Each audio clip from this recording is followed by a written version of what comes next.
Once a king got lost in a dense forest and started feeling thirsty. He had no water with him. Despite searching around, he couldn't find water anywhere. His throat was getting dry. Just then his eyes fell in a tree. From branch of that tree small drops of water were falling.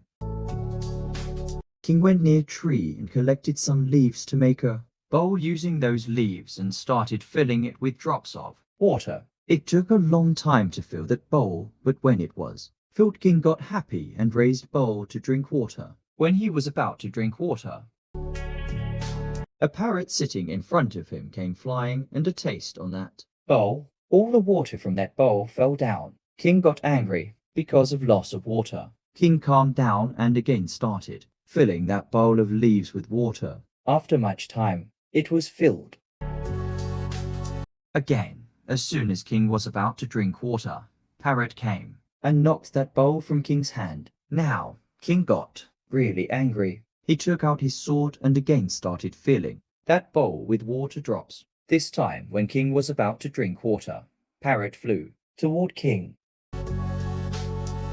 As soon as Parrot came close enough and knocked on bowl, King killed that parrot. After King got rid of Parrot, he thought about filling water from tree branch, but it would take too much time. Thinking this, he started looking for the source of water.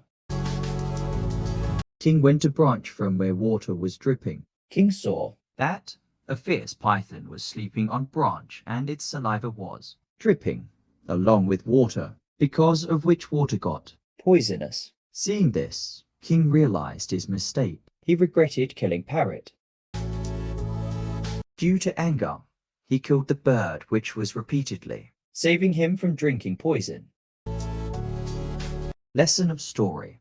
In anger, a person causes great harm to himself as well as others. Anger is a poison that originated from ignorance and ends with regret. One should always control anger.